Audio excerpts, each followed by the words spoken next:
Dzień dobry, przywitam Was pod tą pięknie pachnącą magnolią, która najwcześniej zakwita u mnie w ogrodzie, bo już na koniec marca i kwitnie przez kilka tygodni, oczywiście w zależności od pogody.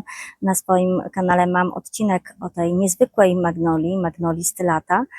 Zachęcam Was do obejrzenia, dlatego że przez 20 lat, kiedy ona rośnie, mam pewne spostrzeżenia i o nich opowiadam, jak ona przetrwała przez zimy, które są bardzo srogie. Zresztą tegoroczna zima była właśnie taka sroga i jak widzicie, pięknie przetrwały pąki kwiatowe i kwitnie. W tym odcinku pokażę Wam, co robię na początku kwietnia, a kwiecień to jest też intensywny czas, bo są siewy, czyszczenie, tak jak u mnie, szklarni, altanki, przygotowanie na nadchodzący sezon. Także jest trochę tej pracy, ale ja w pracy, w ogrodzie odpoczywam. Odpoczywają myśli,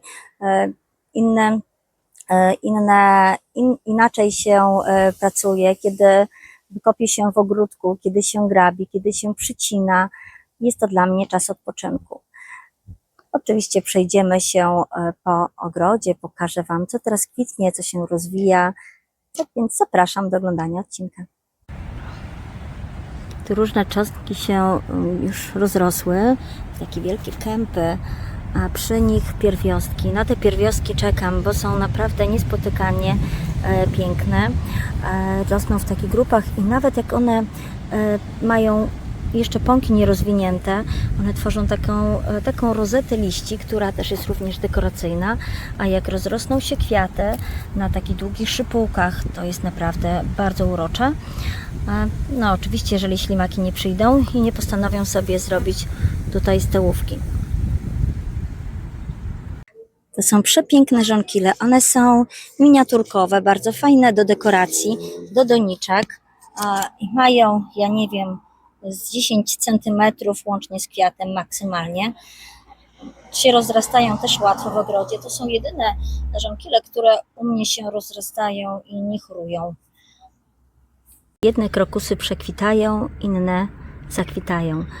Te takie późne są bardzo duże, naprawdę duże kwiaty. Cząstki ozdobne u mnie bardzo dobrze się rozsiewają, tak samo i krokusy na całej działce właściwie są i powiem Wam, że każdy chyba z nas ma taką roślinę, która się rozprzestrzenia bardzo łatwo, pasuje jej w ogrodzie, stanowisko, podłoże i się rozrasta, ale w tym przypadku mnie akurat bardzo cieszy, że cząstki ozdobne tak się rozrastają, bo przepięknie kwitną. Rozmaryn nie przetrwał zimy.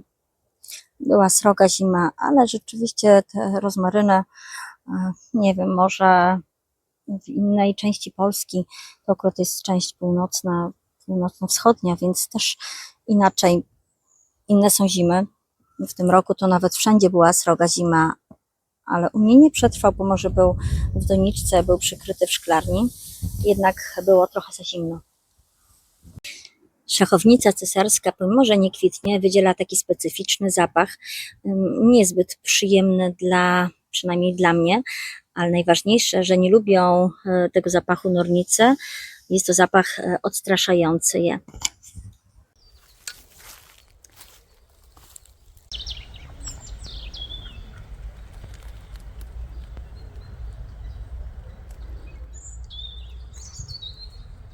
Tutaj mam rozłogi z derenia białego.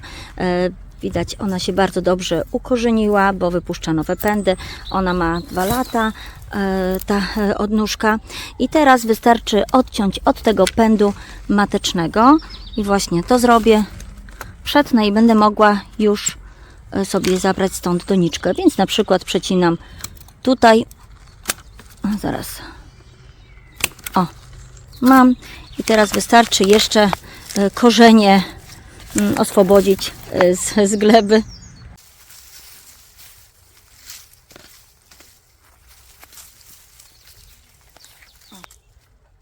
Jedną i mam jeszcze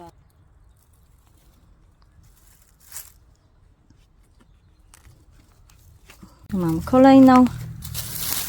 Odetnę sobie od matecznego pędu. Na przykład tu nie ma jakiegoś większego znaczenia. I tu mam kolejną doniczkę z przygotowaną sadzonką. Kaczki patrzą, co ja tutaj robię. Zdezorientowane. To kaczuszki.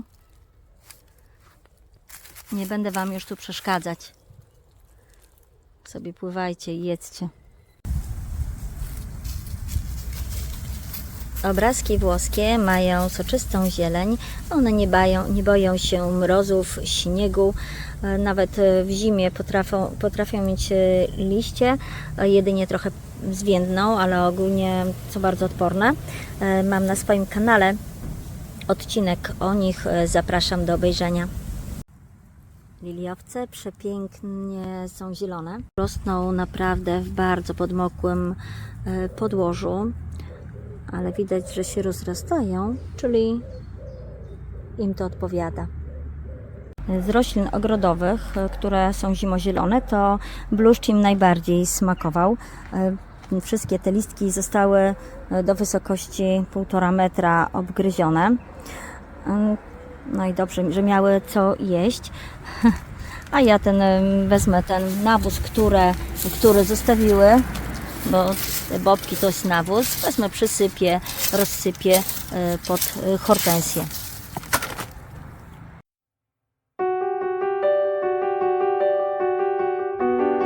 Tutaj mam zrobione i zeszłorocznych ździbeł. Wycinałam teraz na wiosnę i wiązałam sznureczkiem. Będę je pakować, będą mi służyć w następnym roku podczas zimy do okrycia wrażliwych roślin. Mam nadzieję, że już teraz nie przydadzą się w tej wiosny, że już nie będą takie mrozy, dlatego je usuwam z altanki, żeby ją oczyścić, a te pakuję wysuszone do worka i przynoszę je do innego miejsca. Te, które robiłam w tamtym roku i będą zniszczone, położę na ścieżkę, a te, które są jeszcze dobre, suche i nie widać żadnych oznak grzybowych, to użyję w kolejnym sezonie zimowym.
Powojnik ma już pąki, które już są zielone, więc wiemy, gdzie można przycinać. One długo wyglądają, jakby były suche, zeschnięte, ale to nic bardziej mylnego, bo wychodzą pączki w kątach, nawet gdy wydaje nam się, że bardzo suche są pędy.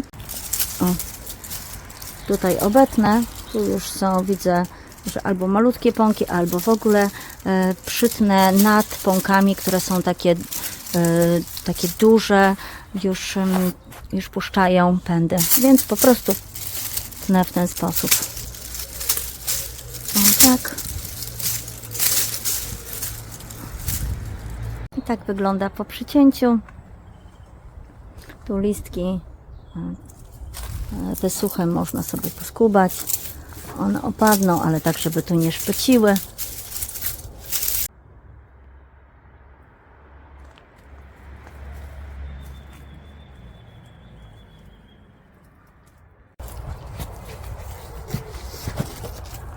Można czyścić te takie piętki jesienią, ale też można przed posadzeniem. najlepiej je oczyścić, bo one mogą tutaj się zbierać jakieś zanieczyszczenia, które powodują choroby grzybowe. Najlepiej to robić od razu, jak się wysuszą, ale ta jesień, bo taka poprzednia jesień była dosyć mokra, więc się nie wysuszyło. No, jak nie schodzi, na przykład w niektórych przypadkach jest bardzo trudno i można uszkodzić tą bulwę, no to po prostu nie zdejmuje. Można podważyć nożykiem albo zostawić, jeżeli bardzo jest mocno przyczepiona. Najczęściej to schodzi, bo cóż, niezbyt ciężko. O. Jeżeli jakaś bulwa jest trochę tak zniszczona, to po prostu też odrzucam. O. Zdejmuję, jeżeli dają się zdjąć łatwo te zasuszone pędy, to też to robię. Tak, jeżeli nie siłuję się. Tu najczęściej są dwie połączone bulwy, więc też je rozdzielam.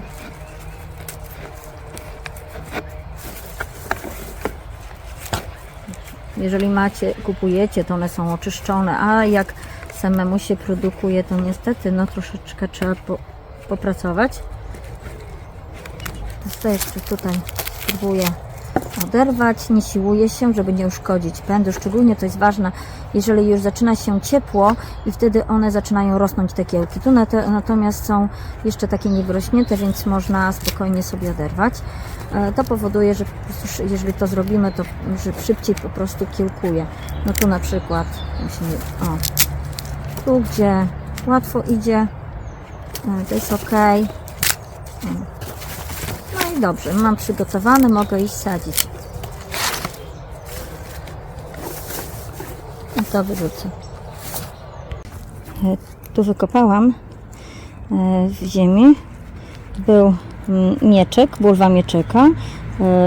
Wierzchnia warstwa tej matecznej rośliny została zmrożona przez zimę. A tutaj jest bulwa jedna i twarda. Powiem Wam, że przezimowała, bo może był bardzo duży mróz i sięgał na pewno 15 cm głębokości.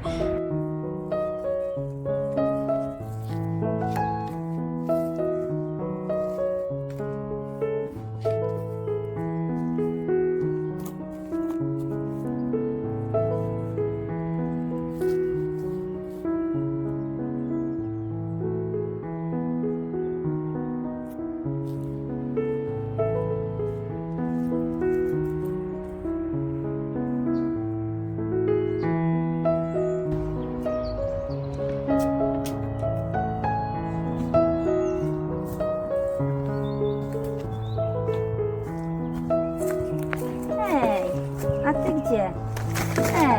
Sio.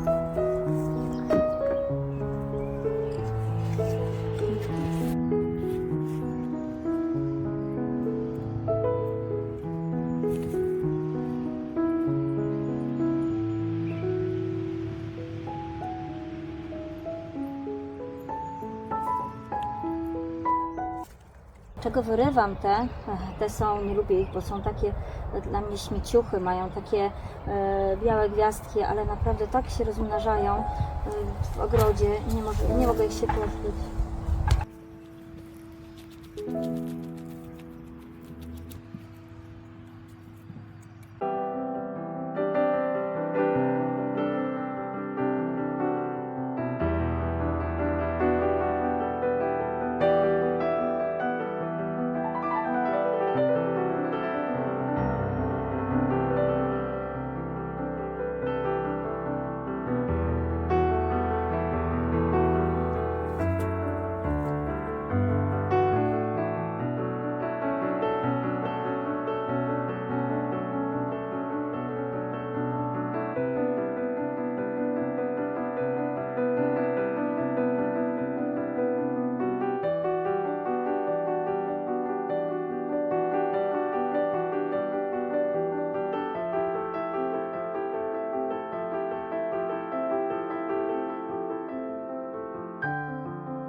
Lawenda w tym roku bardzo mi przemarzła.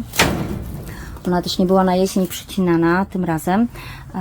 No i te pędy wycięłam, rozłożyłam je w szklarni, żeby po nich chodzić. Dzięki temu będzie unosił się jeszcze aromat suchych gałązek lawendy i ograniczy być może natarcie ślimaków, bo ślimaki za bardzo nie przepadają za lawendą. Co mogłam, odratowałam, posadziłam. Wiem, że to teraz nie jest termin na sadzenie lawendy, ale posadziłam kilka gałązek, które wydawały się żywe.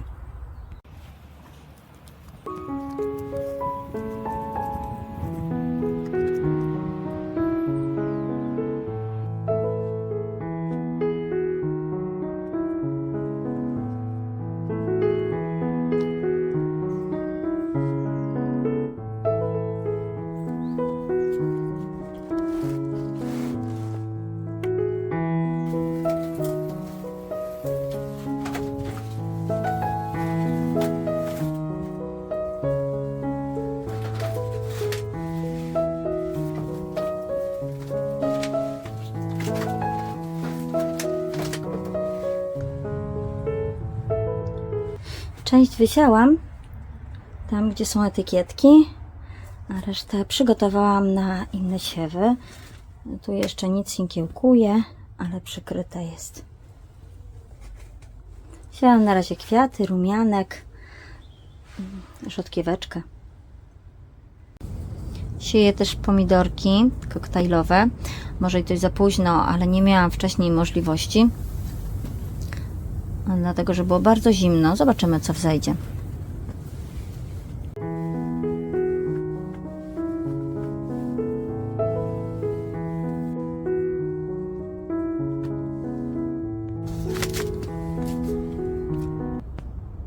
Sieję po 3 ziarenka, już ogórek sałatkowy. No zobaczymy, są przymrozki nocne, ale spróbuję już teraz wysiać, będzie szybciej.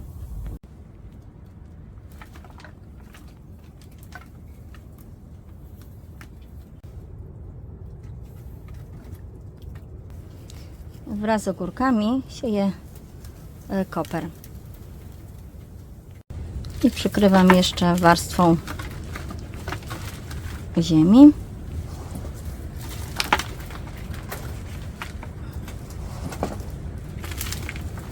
Właściwie takiego kompostu już suchego.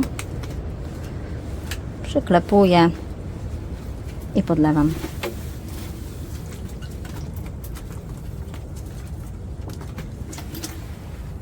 Tak wyglądają moje siewy. Naprawdę bardzo dużo wysiałam. Zobaczymy, co wzejdzie. Wysiałam ogórki, pomidorki, aksamitki, astry, pietruszkę, seler, por. I zobaczymy, co z tego będzie. Coś na pewno wykiełkuje. W nocy są naprawdę bardzo duże przymrozki, więc będę przykrywać na noc agrowłókniną.